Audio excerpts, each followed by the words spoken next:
معروف کالم نگار اور اینکر پرسن حامد میر صاحب نے حال ہی میں نسیم حجازی سے معذرت کے نام سے کالم لکھا ہے جو 18 مئی 2020 کے روزنامہ جنگ میں چھپا ہے۔ اس میں وہ لکھتے ہیں کہ یہ بات ٹھیک نہیں کہ سندھ میں اسلام محمد بن قاسم لائے۔ حامد میر نے مولانا محمد اسحاق بھٹی کی کتاب برِ صغیر میں اسلام کے اولین نقوش کا حوالہ دیتے ہوئے لکھا ہے کہ محمد بن قاسم سے پہلے 25 صحابہ کرام سندھ تشریف لا چکے تھے۔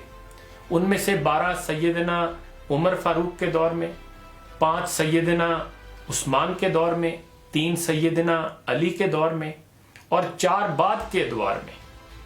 حامد میر نے اپنے کالم میں لکھا ہے کہ نسیم حجازی نے محمد بن قاسم سے متعلق اپنے ناول میں محمد بن قاسم کی عمر 17 سال لکھی ہے، حالانکہ محمد بن قاسم کی عمر 27 سال تھی۔ اس کالم پر ممتاز دانشور شاہ نواز فاروقی صاحب نے بہت اچھا تبصرہ کیا ہے۔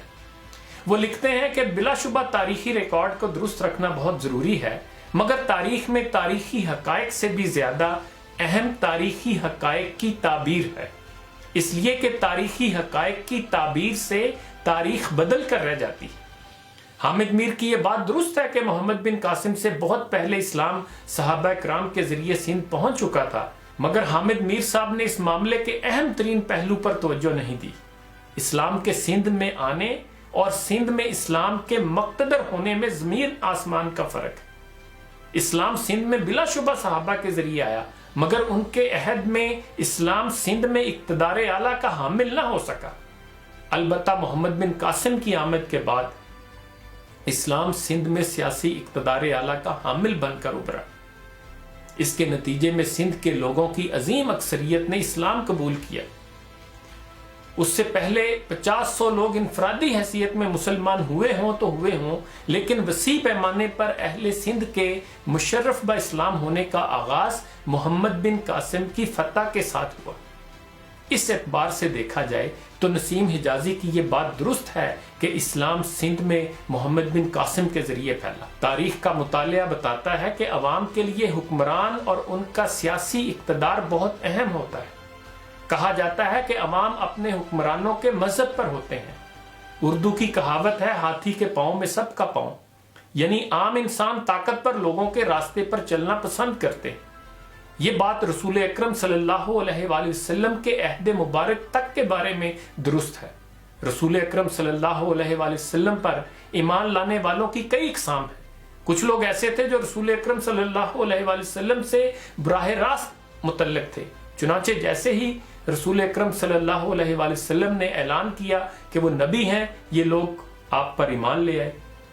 سیدنا ابو بکر، سیدہ خدیجہ اور سیدنا علی اس کی نمایاں مثال ہیں۔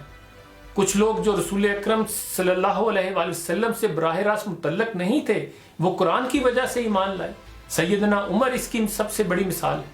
انہوں نے قرآن کی چند آیات سنی اور جان لیا کہ یہ انسانی کلام نہیں ہے بلکہ یہ کلام ربانی ہے۔ کچھ لوگ ایسے تھے کہ انہوں نے ایمان لانے کے لیے معجزے کا مطالبہ کیا۔ ان کے تجسس کی تسکین کے لیے رسول اکرم صلی اللہ علیہ وآلہ وسلم نے چاند کے 2 ٹکڑے کر دیے۔ اس کے بعد معجزے کا مطالبہ کرنے والے 2 گروہوں میں بٹ گئے۔ ایک گروہ ان لوگوں کا تھا جنہوں نے معجزے کا مطالبہ کیا، معجزہ دیکھا اور ایمان لائے۔ دوسرا گروہ وہ تھا جس نے معجزے کا مطالبہ کیا، معجزہ دیکھا اور کہا یہ تو جادو ہے۔ انسانوں کی ایک قسم وہ تھی جو فتح مکہ کے بعد ایمان لائی۔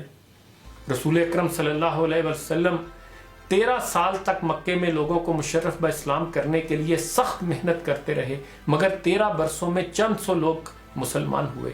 مگر جب مکہ فتح ہو گیا اور مکہ کا اقتدار اعلیٰ رسول اکرم صلی اللہ علیہ وآلہ وسلم کے ہاتھ میں آ گیا تو صرف 10 برسوں میں پورا جزیرہ نمائے عرب مسلمان ہو گیا۔ رسول اکرم صلی اللہ علیہ وآلہ وسلم میں کوئی فرق نہ تھا۔ مکہ میں 13 سال تک اسلام کے لیے ایک ایک لمحہ بسر کرنے والے بھی محمد صلی اللہ علیہ وآلہ وسلم تھے، اور مدینے میں ریاست مدینہ قائم کرنے والے بھی محمد صلی اللہ علیہ وآلہ وسلم تھے۔ فرق مگر یہ تھا کہ پہلے آپ کے پاس اقتدار نہیں تھا اور اب آپ کے پاس اقتدار تھا۔ فتح مکہ کے بعد ہندا نے اپنے شوہر ابو سفیان کو رسول اکرم صلی اللہ علیہ وآلہ وسلم سے ملاقات کے لیے متحرک پایا تو پوچھا کہ یہ کیا ہو رہا ہے؟ ابو سفیان نے کہا کہ مکہ پر اب محمد صلی اللہ علیہ وآلہ وسلم کی حکومت ہے اور اب 4 دانگ عالم میں انہی کا پرچم لہرائے گا۔ اسلام اور خود رسول اکرم صلی اللہ علیہ وآلہ وسلم کی بدترین دشمن ہندا یہ سن کر خاموش رہی۔ ہندا نے رسول اکرم صلی اللہ علیہ وآلہ وسلم اور ان کی لائی ہوئی ہدایت کے آگے نہیں، رسول اکرم صلی اللہ علیہ وآلہ وسلم کے اقتدار اعلیٰ کے آگے سر جھکایا۔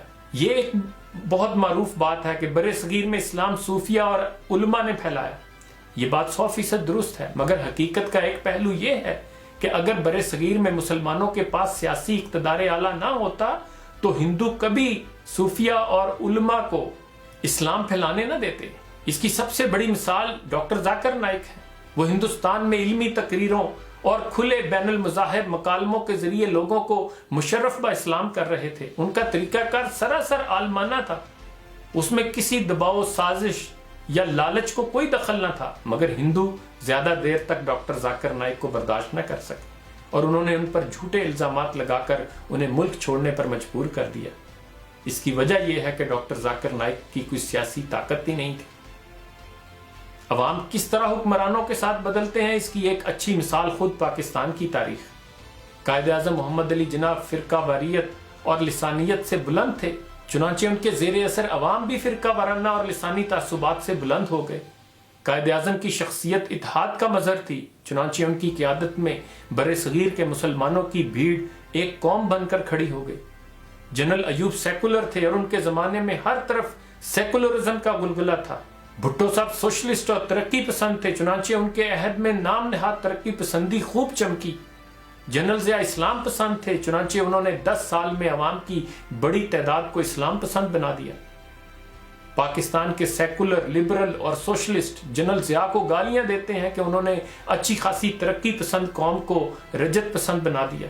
ایک حد تک کی صحیح ان کے اس دعوے میں صداقت ہے، کیونکہ اصل بات یہ ہے کہ پاکستانی قوم کا خمیر اسلام ہی سے اٹھا ہے۔ جنرل ضیاء نے اس خمیر کو اور نمایاں کر دیا۔ اس تناظر میں دیکھا جائے تو سندھ کو مشرف با اسلام کرنے کا عظیم الشان کارنامہ محمد بن قاسم، ان کی فتح اور ان کے اقتدار اعلیٰ ہی کا رہین منت ہے۔ اسلام صحابہ کے عہد میں سندھ ضرور آیا، مگر وہ ان کے عہد میں چراغ سے آفتاب نہ بن سکا، اس لیے کہ صحابہ کے عہد میں سیاسی اقتدار اعلیٰ مسلمانوں کے پاس نہیں تھا۔ عوام کی عظیم اکثریت کے لیے سیاسی اقتدار اعلیٰ بہت اہم ہوتا ہے۔ حامد میر نے لکھا ہے کہ سندھ کی فتح کے وقت محمد بن قاسم کی عمر 17 سال نہیں 28 سال تھی۔ تاریخ میں ایک سے زیادہ روایات ہوتی ہیں، تاہم حامد میر کی پیش کردہ روایت کو درست مان لیا جائے تو بھی عرض ہے کہ 28 سال بھی فتح سندھ کے لیے کم عمری نہیں۔ اتنی عمر میں تو آج کل کے نوجوانوں کی اکثریت کو ٹھیک سے بات کرنی بھی نہیں آتی۔ ویسے حامد میر کی اطلاع کے لیے عرض ہے کہ تاریخ میں عبقریوں یا جینیسز کی بھی کبھی کوئی کمی نہیں رہی۔ غالب اردو کے 3 عظیم ترین شاعروں میں سے ایک ہیں۔ ان کے بارے میں تازہ ترین تحقیق یہ ہے کہ غالب کی شاعرانہ عظمت جن غزلوں پر کھڑی ہے، غالب ان میں سے 60% 22 سے 24 سال کی عمر تک کہہ چکے تھے۔ جان کیٹس انگریزی کے 4 بڑے رومانوی شاعروں میں سے ایک ہیں۔ انہوں نے 21-22 سال کی عمر میں شاعری شروع کی اور 27 سال کی عمر میں ان کا انتقال ہو گیا۔ بائرن اور شیرلے انگریزی کے بڑے شاعر ہیں اور غالباً ان کا انتقال 40 سال سے پہلے ہو گیا تھا۔ محمد بن قاسم کے عسکری جینیس ہونے میں کوئی کلام ہی نہیں، چنانچہ کیا خبر ان کی عمر واقعتاً 17 سال۔ مسلمانوں کی عسکری تاریخ ویسے بھی حیرت انگیز ہے۔ بابر نے 8000 کے لشکر سے 1 لاکھ کے لشکر کو شکست دی۔ طارق بن زیاد نے 17 یا 18,000 کے لشکر سے 1 لاکھ کے لشکر پر فتح حاصل کی۔ خود محمد بن قاسم صرف 17,000 سپاہی لے کر آئے تھے اور راجہ داہر کا لشکر 1 لاکھ نفوس پر مشتمل تھا۔ اور اب اس دور ہی کی مثال لے لیں، کیا مٹھی بھر مسلمانوں نے افغانستان میں وقت کی 2 سپر پاورز کو منہ کے بل نہیں گرایا؟ مسلمانوں نے جب بھی مسلمان بن کر دکھایا ہے، عظمت ان پر ٹوٹ کے برسی ہے، اور محمد بن قاسم کے ایک اچھے مسلمان ہونے میں کوئی کلام ہی نہیں۔ آخر پر یہ بھی بتاتا چلوں کہ محمد بن قاسم کے سندھ آنے اور مختلف علاقے فتح کرنے پر میری تفصیلی ویڈیو میرے یوٹیوب چینل پر موجود ہے، وہ بھی ضرور دیکھیے۔ اور اس کو دیکھنے کے بعد آپ کو اندازہ ہوگا کہ اگر محمد بن قاسم پر ارطغرل جیسا ڈرامہ بنایا جائے تو وہ کس طرح پوری دنیا میں دھوم مچا سکتا ہے۔ انہی گزارشات کے ساتھ اجازت چاہوں گا، اپنا خیال رکھیے گا، اللہ حافظ۔